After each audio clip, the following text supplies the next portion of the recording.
Emma sat by Margaret's bedside, her heart heavy as the old woman struggled to breathe. Liam and Olivia were nowhere to be found. They hadn't visited in weeks. With trembling hands, Margaret reached for Emma, pressing a sealed envelope and a small key into her palm. Her voice, faint but sharp, whispered, "They will now learn what it means to be forgotten." Before Emma could speak, Margaret's eyes closed forever. Later, alone and shaking, Emma opened the letter. Her breath caught as she read the words inside, her eyes widening in disbelief. What Margaret had left behind would change everything. "I used to believe that family meant something. I thought love would be enough to hold us all together. But I learned, slowly and painfully, that some people only care when it's convenient for them. When I married Liam, I imagined holidays filled with laughter, birthday dinners where everyone showed up, and weekends spent visiting his mother, Margaret. She was quiet, a little distant at first, but there was a warmth under her guarded shell that I quickly grew to love. I started visiting her even when Liam wouldn't. At first I thought he was just busy with work, but over time his excuses piled up. "She'll be fine," he would say without even looking up from his phone. "She doesn't need me there every weekend. She's used to being on her own." I begged him more times than I can count. "She's your mother, Liam. She misses you." But he would just sigh, like I was asking for something unreasonable. "Emma, stop making me feel guilty," he'd snap. "I've got enough to deal with." I wanted to believe he'd change. I wanted to believe he cared. But deep down, I knew he'd already abandoned her. Olivia was worse. She'd show up only when she wanted something. A loan, a signature, a favor. She'd sit by her mother's side for 15 minutes, barely making eye contact, pretending to care, and then she'd vanish again until the next time she needed something. Margaret never complained, but I could see it, the way her eyes lingered on the door after Olivia left, the way her face would light up when I came by. Sometimes I was the only visitor she'd had in weeks. It broke my heart. There were times I thought about walking away. Why should I care when they didn't? Why should I be the one holding Margaret's hand, bringing her groceries, taking her to doctor's appointments? But then she'd smile at me, really smile, and I knew I couldn't leave her. I was there when her breathing grew heavy. I was there when her hands shook so badly she couldn't hold her own cup of tea. And I was there when Liam and Olivia stopped calling altogether. They always had reasons, always had better places to be. Liam was flying for work. Olivia had a big weekend planned with friends. I used to call and leave messages trying to get them to visit, but after a while I just stopped. I stopped expecting them to show up. And when Margaret's health finally began to fade for good, I was still the only one by her side. Now, sitting in the lawyer's office just days after her funeral, I can still feel the weight of that sealed envelope she pressed into my hand before she passed. I haven't told Liam or Olivia about it. Not yet. Something in Margaret's final words told me to hold on to it. For now. The room is too quiet as the lawyer, a stern man in thick glasses, begins reading Margaret's will. I watch Liam sitting stiffly, his jaw tight, pretending this is just a formality. Olivia is scrolling on her phone, barely listening. Part of me wonders if they even feel sad. Do they even know what they've lost? The lawyer clears his throat, pulling me back. Per Margaret Blake's final wishes, all her financial assets, properties and personal belongings are to be left to... He glances at the page and his voice hardens. Emma Blake. The words hang in the air like thunder. Liam's head snaps toward me. What? Olivia's phone slips from her hand and clatters to the floor. That's impossible. She's our mother. The lawyer doesn't flinch. Everything has been lawfully signed and witnessed. Margaret Blake has left her entire estate to Emma Blake. There are no assets left to either Liam Blake or Olivia Blake. Their faces twist in rage and confusion. Liam's voice trembles, but it's not from grief. It's from anger. She must have tricked her. This is some mistake. This isn't fair. Olivia's eyes blaze as she spits out, "You don't deserve a penny of it." But all I can hear are Margaret's final words echoing in my mind. They will now learn what it means to be forgotten. I open my purse and feel the edge of the envelope still tucked safely inside. My hands shake as I slide it out. I tear it open carefully, my heart pounding. As I unfold the letter, my breath catches. My eyes widen in shock at what Margaret has left behind. I sat in my car, the letter trembling in my hands. I'd read the address over and over again, but it still didn't feel real. It wasn't anywhere I recognized. A small, forgotten road on the edge of town, deep past the streets where the houses stopped and the trees took over. I had no idea Margaret even owned another property. Liam and Olivia were still yelling when I walked out of the lawyer's office. I didn't say a word to them. I didn't owe them anything. Not after what they'd done. They never asked about Margaret, they never cared. And now they were furious that I'd been left with everything. But what hurt the most was that I wasn't even sure they wanted her love. They only wanted what she had left behind. I followed the twisting roads until the houses faded away and the forest thickened around me. It was quiet, except for the soft hum of my tires on the gravel. As I turned down the final path listed in the letter, I nearly missed it. A narrow, overgrown driveway half hidden by bushes and wildflowers. I pulled in slowly, my heart beating faster with every turn of the wheel. And then I saw it. The cottage. It was small, tucked away in the trees like it had been waiting there for years. The paint was chipped, the windows dusty, but something about it felt peaceful, safe, like it had been Margaret's secret refuge.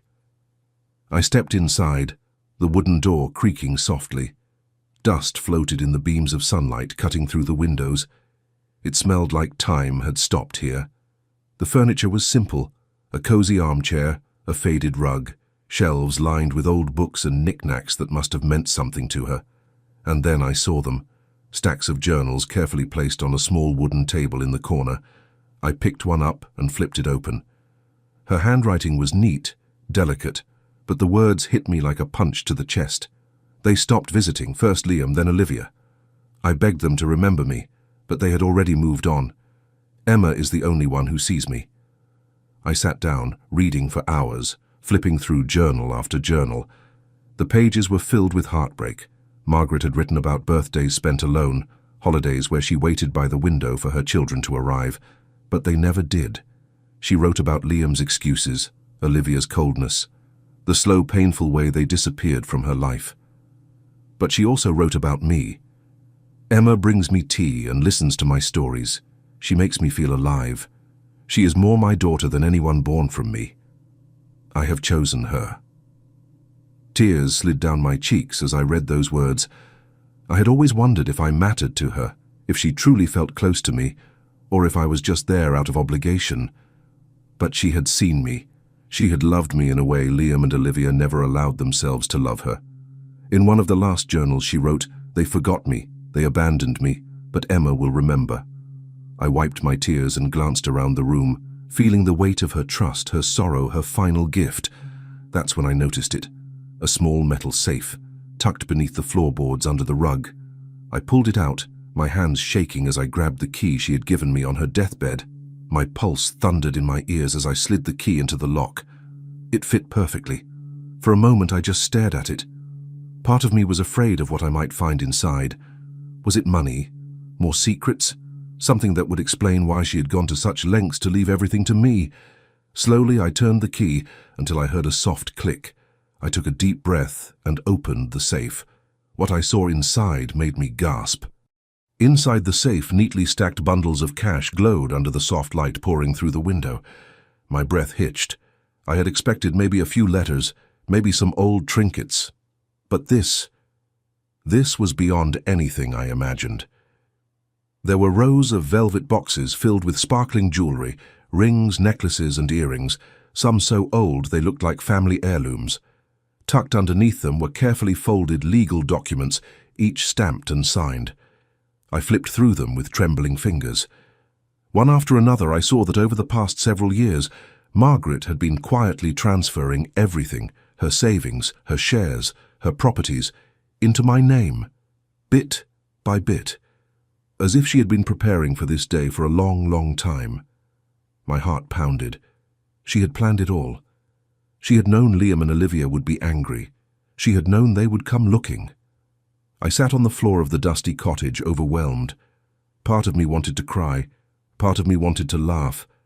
Margaret had made sure her final wish couldn't be undone. Not easily, anyway. I realized this safe wasn't just full of money. It was full of trust. It was her way of telling me, "You mattered to me, you were there when no one else was." And then I heard it, the unmistakable crunch of tires on gravel outside. I froze. A moment later, Liam's voice slammed through the quiet, sharp and furious.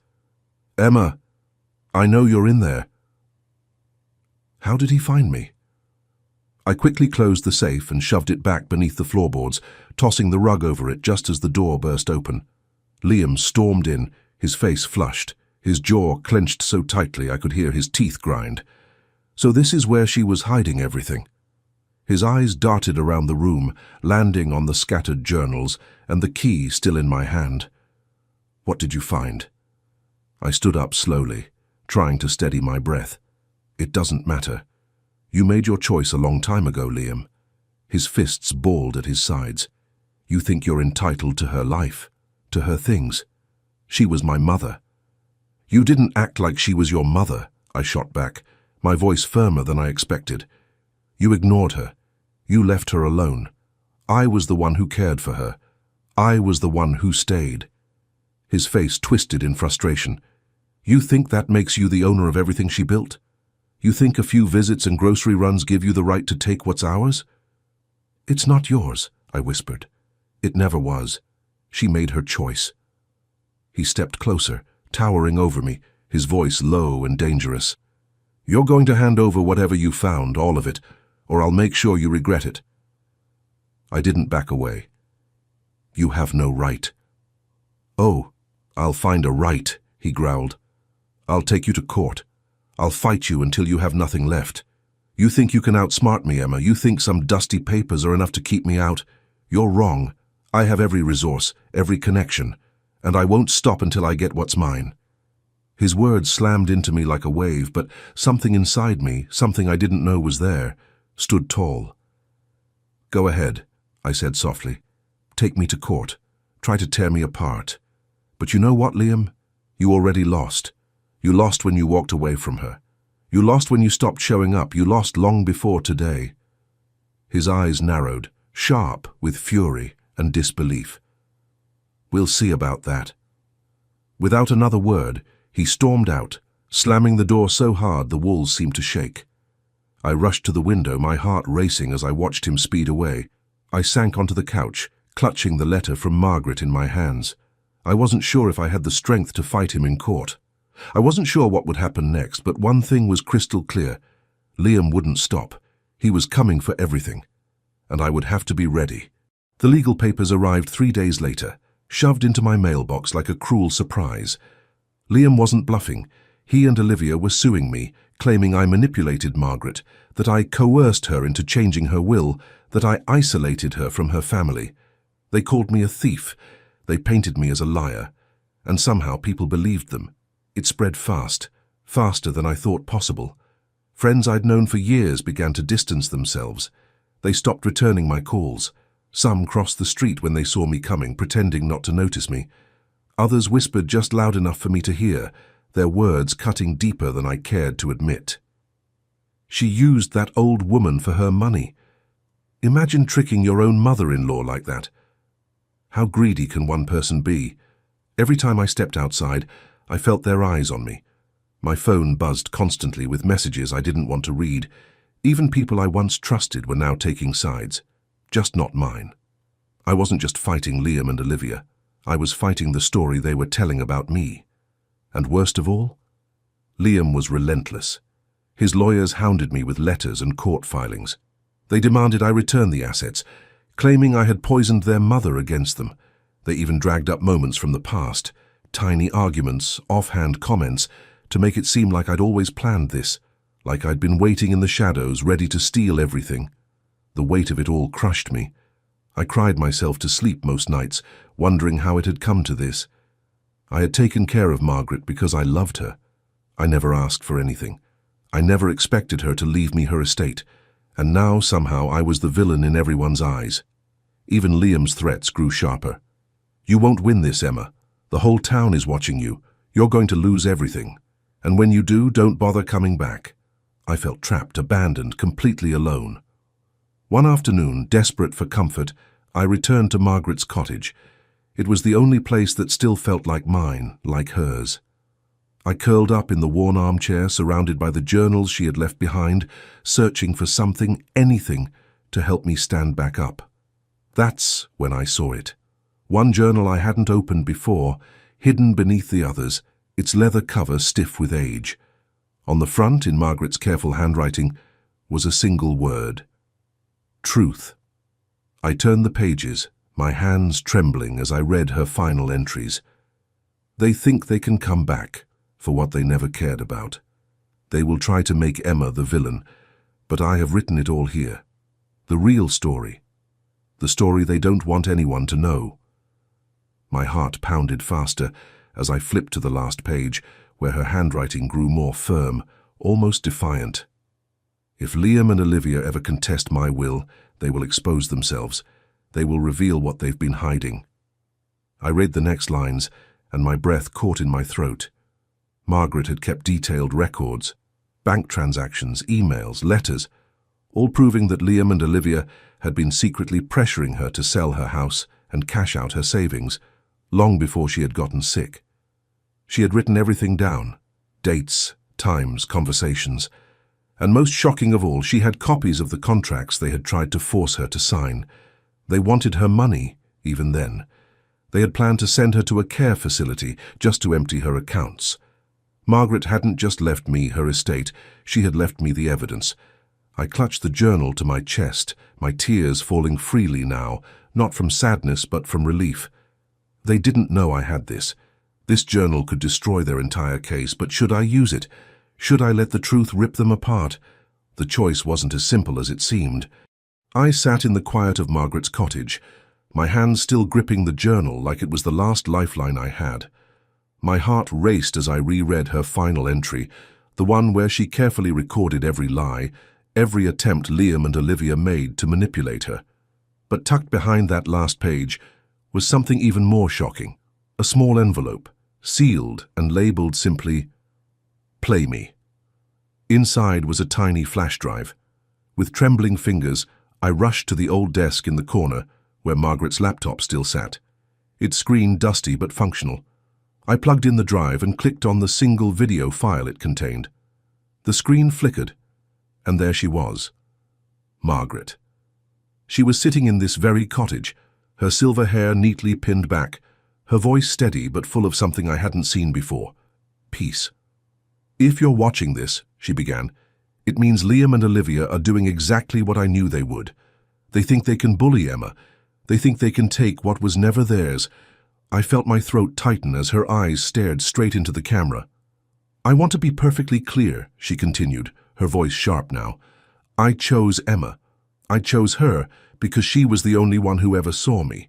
Not just the version of me who cooked holiday dinners or wrote birthday cards, but the woman I really was, lonely, forgotten, aching to be loved. Emma didn't want my money. She wanted me to have dignity, to have company. She was my family." Tears blurred my vision. "So to Liam and Olivia, if you're listening, don't pretend to be surprised. You abandoned me. You made your choice long ago. And now I've made mine. I leave everything to Emma, and I do so happily. Not out of spite, but because she was the only one who ever came back." The video ended with a soft, tired smile. She looked lighter, freer. I sat frozen for a long time, the weight of her words pressing against my chest. It was all here, proof in her own voice, her own words, her own heart. Liam and Olivia could spin their lies, but this they couldn't erase. For the first time in weeks, I felt a fire light inside me. I wasn't going to run. I wasn't going to hide. I was going to fight. The next morning, I handed the journal, the bank records, and the flash drive to my lawyer. His eyes widened as he scrolled through the evidence. This is ironclad, Emma," he whispered. "They won't stand a chance." "Good," I said, my voice firm, "because I'm done letting them walk over me." The court date came quickly. The room buzzed with tension as Liam and Olivia sat across from me, their lawyers flanking them like guards. Liam's glare burned into me, but I no longer shrank from it. I sat taller, stronger. When the judge called us to order, the battle began. Liam's side painted me as a manipulative outsider, spinning stories about how I isolated Margaret, how I took advantage of her in her old age. Their words were sharp, practiced, dripping with false concern. But when it was our turn, my lawyer calmly played the video. Silence filled the room as Margaret's voice echoed through the speakers. Every lie, every accusation melted under the weight of her truth. Liam's face paled. Olivia's eyes darted nervously. The judge's expression hardened. But just as I felt the tides turning, just as I thought the fight was over, Olivia stood up. "I have something else to share," she said, her voice trembling but loud enough to command attention. My stomach twisted. Olivia pulled out a folded paper, her eyes locked on mine. "It's about Emma," she said, her lips curling into a bitter smile. "About her past." I frowned. "What are you talking about?" She handed the paper to the judge, who read it carefully, his brow furrowing. My lawyer leaned over and whispered, "Emma, did you ever have financial trouble before you met Liam?" I felt my blood run cold. Yes. Years ago. Debts I had worked hard to pay off. Things I'd tried to leave behind. Olivia's voice sliced through the silence. "Emma conveniently forgot to mention she once filed for bankruptcy, that she has a history of chasing financial stability through other people." She looked at the judge. Perhaps Margaret wasn't her first target. I stared at Olivia, my heart pounding. I had never hidden my past, but I had never expected her to twist it like this. The courtroom buzzed as whispers spread like wildfire. Just when I thought I had won, Olivia pulled me right back into the storm. The courtroom crackled with tension as Olivia's words echoed in my ears, sharp and cruel. "She didn't just manipulate our mother," Olivia said, her voice smooth like she had rehearsed it 100 times. "Emma was having an affair. She used another man to gain our mother's sympathy and twist her into changing the will." Gasps filled the room. I felt my heart thudding so loud I could barely hear the judge asking Olivia to explain herself. I shook my head, my lips parting in disbelief. "That's not true." But Olivia was relentless. She turned to the crowd, feeding their curiosity. She played the poor abandoned daughter-in-law, but in truth, she had someone else all along. She was planning to leave Liam the second she secured the inheritance. My body went cold. Liam leaned back in his chair with a smug grin, his eyes glinting with false victory. He thought he'd finally crushed me. I tried to speak, but my throat tightened. The shame, the humiliation. Even though it was all a lie, Olivia had poisoned the room. People wanted to believe the worst about me. It was easier. It made their story of me complete. Emma, the gold digger, the liar, the cheater. I could see it in their faces. The doubt, the judgment. The judge turned to my lawyer. "Does the defense have anything else to present?" My lawyer stood, calm and steady. "Your Honor, we have one final piece of evidence. A video, recorded by Margaret herself." He handed over the flash drive, and within seconds, Margaret's familiar voice filled the courtroom. The room fell silent. Margaret's words were like steady waves washing over the chaos. She spoke of her loneliness, of Liam and Olivia's absence, of the way I cared for her without asking for anything in return. "I chose Emma," she said clearly, "because she never saw me as a burden." She paused, her voice softening. "And if my children ever try to rewrite this story, let them know. I saw their greed. I felt their neglect. And I am not mistaken. I leave everything to Emma, with full knowledge of who she is. She is my family. She is my home." The judge's gaze hardened as the video ended. He turned to Liam and Olivia, their faces now pale, their shoulders sinking. "I have heard enough," he said firmly. "The evidence is clear. Emma did not manipulate Margaret. The will stands as written, case dismissed." Liam slammed his fist on the table. Olivia's mouth hung open in disbelief. I should have felt triumphant, but all I felt was a quiet sadness. This fight had torn apart what little remained of our family, but maybe it had never been whole to begin with. Liam pushed past me as he stormed out of the courtroom. "You think you've won?" he hissed. "You'll regret this." Olivia glared at me, but followed him without another word. I stood in the center of the courtroom as people slowly trickled out, their whispers still following me, but I didn't care about them anymore. When the reporters crowded around me outside, asking what I would do with Margaret's fortune, I answered honestly. "I'm cutting all ties with Liam and Olivia," I said, my voice steady. "I won't spend another second of my life chasing people who were never really family." The cameras flashed as they asked the question they were all waiting for. "What will you do with the inheritance?" I smiled, a soft, quiet smile Margaret would have been proud of. "I'm giving it away." They gasped. "All of it?" "Yes," I said firmly. "Margaret's story isn't just about money, it's about being seen, about being cared for. I'm starting something in her name, Haven House, a home for the elderly who've been forgotten by their families, just like she was." The reporters kept shouting questions, but I walked away not needing to hear them. For the first time, I felt free. Free from Liam, free from Olivia, free from the bitterness they tried to bury me in. But as I reached my car, a quiet thought slipped into my mind. What if they weren't done? What if Liam and Olivia weren't going to let this go? I poured every last cent of Margaret's inheritance into something I knew would make her proud. Margaret's Haven. It wasn't just a building. It was a home. A warm, open place where the elderly, forgotten by their own families, could come and feel seen, heard and loved. No one would sit alone here. No one would fade into the background like Margaret once had. I watched as the walls filled with laughter, as strangers became friends, as forgotten people found family again. The rooms buzzed with card games, knitting circles and quiet conversations over hot tea. The garden bloomed, and so did the people inside.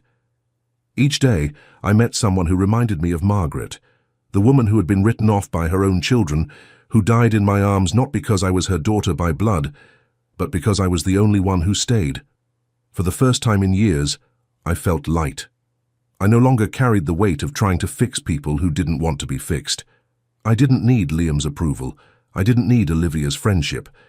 I had built something that mattered. But the shadows of the past tried to follow me. Liam sent letters, demanding meetings. Olivia left voicemails dripping with bitterness. "You owe us something," she hissed in one message. "No," I whispered back to no one. "I don't owe you anything, not even a memory." I never called them back. I never answered. The newspapers picked up the story of Margaret's Haven. They called me the daughter by choice. Some painted me as the villain who gave away a fortune. Others called me a hero. But none of it mattered to me.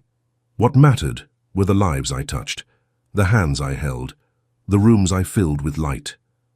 One afternoon, as I sat in the garden of Margaret's Haven, a soft breeze brushed against my face. I looked up at the sky, tears filling my eyes. "I kept my promise, Margaret," I whispered. "They won't forget you." And neither would I. I had created a place where the forgotten became the celebrated, where no one had to die alone. Margaret had always said people chase the wrong things, money, power, control, but what they really want is to be remembered, to be loved. I finally understood. As weeks turned into months, Margaret's Haven grew. Volunteers came, strangers donated, families reunited. And I built something more than a center. I built a family. The people who filled these halls saw me. They didn't care about my past. They didn't care about the lies Olivia told or the mistakes I'd made years ago. They cared about the woman in front of them, the woman who stayed. I walked through those halls every day with my head high, not as the woman Liam abandoned, not as the outsider Olivia tried to destroy, but as Emma, whole, free. I never saw Liam or Olivia again. I didn't need to. They were left with nothing, not my money, not my time, not even my memory. In the end, it wasn't the inheritance they lost. It was me. And I. I finally walked away, not just from them, but from the girl who once begged to be seen. I didn't need them anymore. I was finally home. I was finally free. If this story touched your heart, if you believe like Emma that family isn't always about blood but about who truly stands by you, Don't forget to like, share, and subscribe to the channel. Share this story with someone who needs to be reminded that we can choose our family and we can build something beautiful from pain. Hit the notification bell so you won't miss more powerful stories like this, stories about love, betrayal, and finding freedom in the most unexpected places. Because sometimes, like Emma, walking away is where the real story begins.